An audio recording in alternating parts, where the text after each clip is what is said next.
Hey, hello everyone. Today I'm going to show you a wonderful class which is very important for you. So let's talk about this topic, and I hope everyone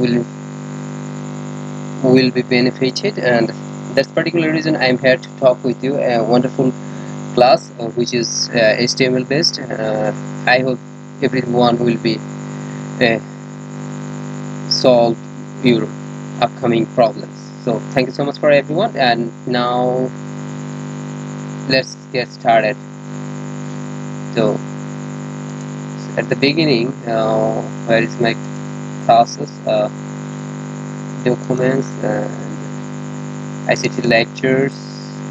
Then I go for ICT lectures, and is this meaningful classes? Realistic presentation. Here is the okay. Let's get started. আচ্ছা, এটা হচ্ছে চতুর্থ অধ্যায়ের জ্ঞানমূলক উত্তরগুলা, যেগুলো হচ্ছে আমরা regular face করে থাকি। আসলে আমরা এগুলার অ্যান্সার ভালো করে দিতে পারছি না, দেই না। যেমন হচ্ছে আসতে পারে ওয়েব ডিজাইন কি, যে ওয়েব ডিজাইন এমন একটি প্রক্রিয়া যার সাহায্যে ওয়েব পেজের বাহ্যিক সৌন্দর্য নির্ধারণ করা হয়। এই সিম্পল কথাটা বললেই কিন্তু হয়ে যায়। তারপর হচ্ছে ওয়েব ফ্রেম কি, তারপর ওয়েব বা ডব্লিউডব্লিউ কি। তো ইন্টারনেট ব্যবহার করে ওয়েবসাইট থেকে তথ্য নেওয়ার প্রক্রিয়াকে বলা হয় ওয়েব। আর আর ওয়েবকে ডব্লিউডব্লিউ মানে ওয়ার্ল্ড ওয়াইড ওয়েবও বলা হয়। এই তিনটি প্রযুক্তির সমন্বয়ে ওয়েব গড়ে উঠেছে, যেমন যথা এইচটিএমএল প্রোটোকল, ওয়েব ব্রাউজার, সবকিছুই কি ডব্লিউডব্লিউ এর আন্ডারে, মানে হচ্ছে ওয়ার্ল্ড ওয়াইড ওয়েবের আন্ডারে থাকে।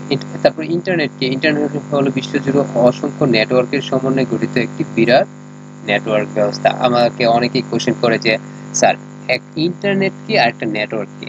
তো ইন্টারনেট হচ্ছে এরকম একটা জিনিস যেখানে একটা ওভারঅল সেটআপ দেওয়া থাকে। এখানে আমরা বিভিন্ন নেটওয়ার্কের মাধ্যমে ছোট ছোট কম্পোনেন্টের মাধ্যমে সেটাকে কালেক্ট করে থাকি। তো ওই নেটওয়ার্ক তো ইন্টারনেটের কে যোগাযোগ ব্যবস্থা বলা হয়। তো ইন্টারনেট আর নেটওয়ার্কের মধ্যে একটা বড় ডিফারেন্স হচ্ছে, ইন্টারনেট হচ্ছে নেটওয়ার্কের একটা পার্ট, সেটা হচ্ছে মাদার, আর চাইল্ড হিসেবে কাজ করে হচ্ছে নেটওয়ার্ক। নেটওয়ার্কগুলো হচ্ছে এক একটা চাইল্ড হিসেবে কাজ করে, কিন্তু মাদার হিসেবে কাজ করবে কি একটা ইন্টারনেট হচ্ছে একটা মাদারের মতো কাজ করবে, আর মাদারের আন্ডারে চাইল্ডগুলো হচ্ছে নেটওয়ার্কের মতো কাজ করে। নেটওয়ার্কও একটা কানেক্টিভিটি। তো তারপর ওয়েব পেজ কি, তো সবকিছু মিলিয়েই তারপর ওয়েবসাইট কি, একই ডোমেনের অধীনে সার্ভারে, মানে একটা ডোমেন নেম থাকবে, একটা ইউনিক নাম থাকবে, ওই নামের আন্ডারে অসংখ্য পেজ কি থাকবে, একসাথে যুক্ত থাকবে। আর এই সবগুলো পেজকে একসাথে যুক্ত করে কি তৈরি হয়, ওয়েবসাইট তৈরি হয়। তারপর হচ্ছে ওয়েব পেজ কি, তো কোনো ওয়েবসাইটে প্রবেশ করলে প্রথমে যে পেজটা দেখতে পাই সেটাকে বলা হয় কি মূলত হোম পেজ। মানে আমরা যদি একটা ঘরে ঢুকি, একটা ঘর বা একটা বাসায় ঢুকি, আমাদের যে ড্রয়িং রুম বা আমাদের যে দরজা থেকে দরজা খোলার পরে যে একটা রুম দেখতে পাই, সেই রুমটা হচ্ছে মূলত কি ফ্রন্ট পেজ, বা আমরা ফ্রন্ট ফ্রন্ট পেজ বা ফ্রন্ট রুম বলে থাকি। আর এই একটা ওয়েবসাইটের ক্ষেত্রেও আমরা প্রথমেই একটা যে পেজটাতে প্রবেশ করি সেটাকে বলা হয় মূলত হোম পেজ বলা হয়। তো ওয়েব পোর্টাল কি, ওয়েব পোর্টাল হচ্ছে বিশেষভাবে পরিকল্পিত ওয়েবসাইট বা যা বিভিন্ন গুরুত্বপূর্ণ তথ্যের লিঙ্কের সমাহার। মানে পোর্টাল কথাটার অর্থ হচ্ছে একটা বালতি বা কন্টেনারের মতো, যেখানে কি করা হয় অসংখ্য প্রোডাক্ট বা বা কোনো কিছু থাকতে পারে। তো সেম ভাবে একটা পোর্টাল হচ্ছে এরকম একটা জিনিস যেখানে অনেকগুলো ওয়েবসাইটের লিঙ্ক দেওয়া থাকতে পারে, সেটাকে বলা হয় মূলত ওয়েব পোর্টাল। সার্ভার কম্পিউটার কি, সার্ভার কম্পিউটার এক ধরনের বিশেষ মেমরি যা ওয়েব পেজ বা রিসোর্স মেমোরিতে সংরক্ষিত রাখে। মানে একটা হচ্ছে সার্ভার যেখানে কি করা হয়, স্টোরেজ রাখা হয়, স্টোরেজ হিসেবে সংরক্ষণ করা হয়, যেখানে ক্লায়েন্ট চাইলে সেটা থেকে ইনজেক্ট করে বা লিঙ্ক ক্রিয়েট করে সেটা কালেক্ট করতে পারে। তো ক্লায়েন্ট কম্পিউটার মানে হচ্ছে যেটা আমরা দেখতে পাই সচরাচর। ক্লায়েন্ট কম্পিউটার সার্ভার সংগঠিত ওয়েব পেজ বা বিভিন্ন রিসোর্স অ্যাক্সেস করা হয়, সেই কম্পিউটারকে ক্লায়েন্ট কম্পিউটার, যে কম্পিউটার থেকে মূলত দেওয়া হয়। আমরা মূলত ওয়েব পেজ বা ওয়েবসাইটের দুইটা পার্ট থাকে, একটা হচ্ছে ফ্রন্ট এন্ড আর একটা হচ্ছে ব্যাক এন্ড। তো ফ্রন্ট এন্ড পার্টটা হচ্ছে মূলত ক্লায়েন্ট কম্পিউটার হিসেবে কাজ করে, ব্যাক এন্ডটা হচ্ছে মূলত সার্ভার হিসেবে কাজ করে। তো এই তো আপলোড কি, ডাউনলোড কি, ব্রাউজার কি। তো ব্রাউজার হচ্ছে একটা ইঞ্জিন যেটা হচ্ছে একটা অ্যাপ্লিকেশন সফটওয়্যার বা এর সাহায্যে কি করা ওয়েব পেজ প্রদর্শন ও নেভিগেশন করা যায়, মানে ব্রাউজ করা একটা ইঞ্জিনের মতো কাজ করে। সার্চ ইঞ্জিন কি হলো একটা সফটওয়্যারের মাধ্যমে একটি সফটওয়্যার যেটা হচ্ছে কি করে বিভিন্ন তথ্য ওয়েবসাইট ইন্টারনেটে খুঁজে পাওয়া যায়। তো এক একটা ব্রাউজার এগুলো এক একটা সফটওয়্যার যেটা কি করবে আরেকটা ওয়েবসাইটে খুঁজতে সহায়তা করবে।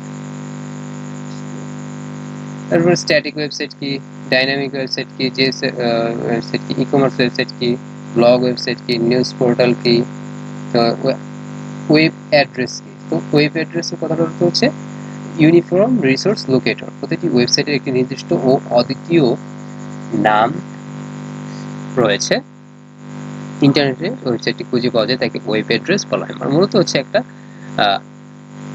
সুনির্দিষ্ট বা সুনির্দিষ্ট লোকেশন বা নাম যেটাকে বলা হয় ইউআরএল বা ইউআরএল অ্যাড্রেস। মানে একটা ওয়েবসাইটকে ইনজেক্ট করার জন্য ইউনিক একটা কি থাকবে, নাম থাকবে বা একটা কোড থাকবে। এই কোডের মাধ্যমে কি করা হয়, মূলত একটা ওয়েবসাইটকে খুঁজে পাওয়া যায়। আর এইটাকে মূলত ওয়েবের ভাষায় ওয়েব অ্যাড্রেস বলে।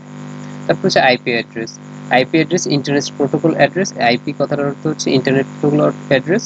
এটা বিভিন্ন নেটওয়ার্কে যুক্ত প্রতিটি যন্ত্রে একটি অদ্বিতীয় সংখ্যাসূচক অ্যাড্রেস থাকে, যাকে আইপি অ্যাড্রেস বলে। আমরা এটা একটা ইউনিক কোড থাকে, এক একটা কোড থাকে, সেই কোডগুলো 32 বিটের হয়ে থাকে আর 32 বিটের হয়ে থাকে। তো চার ভাগে থাকে অনেক সময়, চারটা ভাগে থাকলে 8টা করে বিট থাকে পার ইয়ার মধ্যে। তো এভাবে হয় 4 8 32, আর যদি 4টা করে থাকে তাহলে হবে 16টা বিট থাকবে, মানে 0101 বা এটা হচ্ছে বাইনারির ক্ষেত্রে।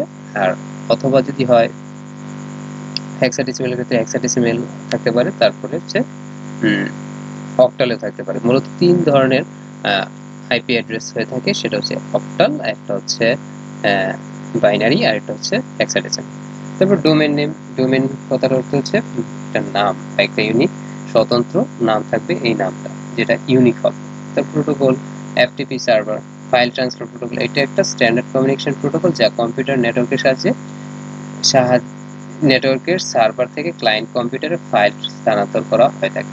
মূলত হচ্ছে একটা ইমেল বা জিমেলের যে ব্যাপারটা, আমরা যে এক জায়গা থেকে আরেক জায়গায় ফাইলটা কি করে ট্রান্সফার করে থাকি, এই ধরনের স্থানান্তরের যে প্রসেসটা, এটাকে মূলত কি এফটিপি বা এফটিপি সার্ভারের মাধ্যমে সেটা স্থানান্তরিত হয়। তারপর এইচটিটিপি হচ্ছে হাইপারটেক্সট ট্রান্সফার প্রোটোকল, যেটা হচ্ছে একটা কারণ ডেটা আদান প্রদানে কি করে সাহায্য করে, মানে এটা একটা রিকোয়েস্ট পাঠায়।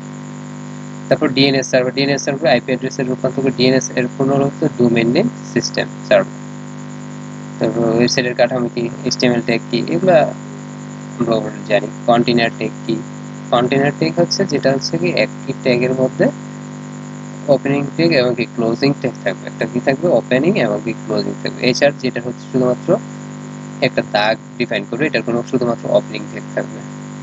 এই তো, যদি তোমাদের এই বিষয়টা ভালো লেগে থাকে বা কোনো কিছু না বুঝতে পারো, অবশ্যই তোমরা কমেন্ট করতে পারো, অথবা যারা আমার সাথে পরিচিত আছো বা ফেসবুক কানেক্টেড আছো, সরাসরি মেসেজ করে সেটা তোমরা জানতে পারো। তো অল দ্য বেস্ট। আজকের জন্য এই পর্যন্ত। এটা হচ্ছে ট্রায়াল ভিডিও ছিল আমার জন্য।